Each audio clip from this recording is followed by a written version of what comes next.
넷플릭스 킴스 캔비. 오늘 도깨비 카페에서 북카페에서 얘기해 볼 책은 퀸스 캔빗입니다. 퀸스 캔빗은 미국의 드라마로 방영이 됐는데 원래 원작 소설이 있죠.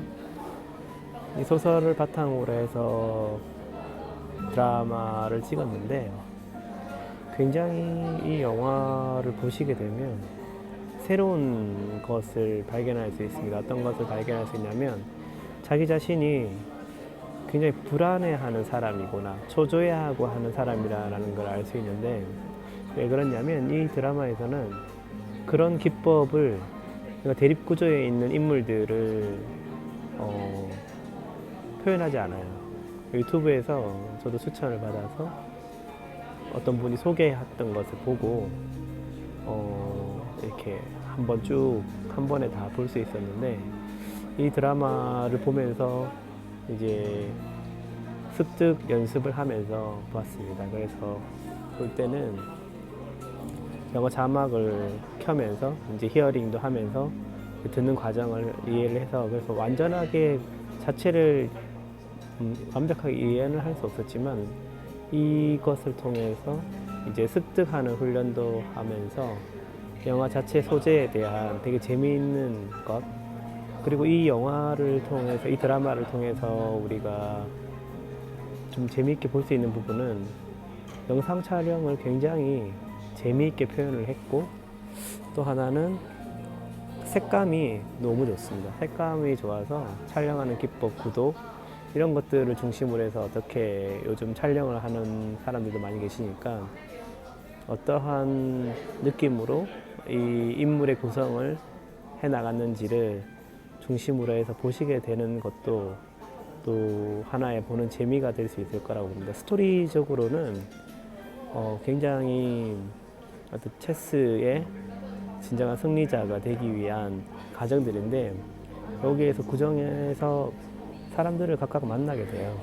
어릴 때 이제 고아원에서는 첫 번째 자기 어머니를 만나죠.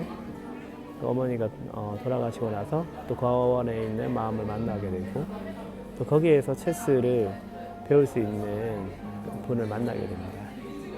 그리고 이제 그런 과정을 거치면서 또 양녀로 들어가면서 또 거기에 새로운 엄마를 만나면서 새로운 서포트가 탄생하게 되고 그 고아원에서 같이 만났던 친구가 또 어느 순간에 자신을 도와주는 사람들로 변화해 나갑니다. 그래서 여기에 나오는 구석의 인물들은 한 명 한 명들이 계속해서 자신의 어떤 목표를 이뤄 나가는데 도움이 되는 사람들로 진화해 나가고 변화해 나가는 모습들을 바라보게 되면 우리가 얼마나 삶 속에서 사람들을 너무 경계하거나 불안해하는 어떤 상황에 대해서 그래서 그런 드라마나 이런 것들에 너무 익숙해져 있고 자기 삶도 그런 부분에 익숙해져 있다라는 부분들을 좀 많이 느낄 수 있는 것 같습니다.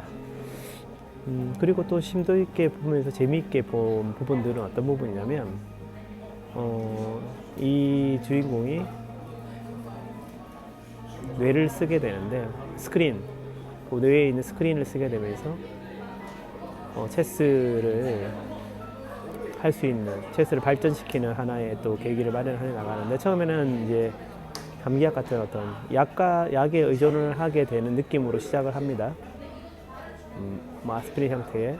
근데 시간이 지나면서 또 알코올이라든지 이런 부분에 심취해 나가면서 계속 어떤 중독적인 성향들을 조금씩 붙여 나가면서 좀 불안해하는 어떤 느낌들이 좀 있을 수 있는데 7편 정도쯤에 이제 그런 것을 성장해 나가면서 변화해 나가고 넘어가는 것들을 보면서 굉장히 어떤 성장 드라마 같은 느낌도 주는 것 같습니다. 요즘 같은 여러 가지 소재가 많이 나오는 드라마 중에서 굉장히 또 자기 자신의 뇌를 쓸 수 있는 영감을 주는 좋은 소재인 것 같습니다. 책으로 나와 있던 부분들을 미드로 만들었는데 꼭 한번 책을 찾아보시거나 쉽게 넷플릭스에서 드라마로 보시게 되시면 좀 더 재미있게 또 자신의 삶을 즐기실 수 있을 것 같습니다. 원하는 것을 집중하시고 원하는 것을 꼭 상상하셔서 이루시는 하루 한 해 되시기 바랍니다. 감사합니다.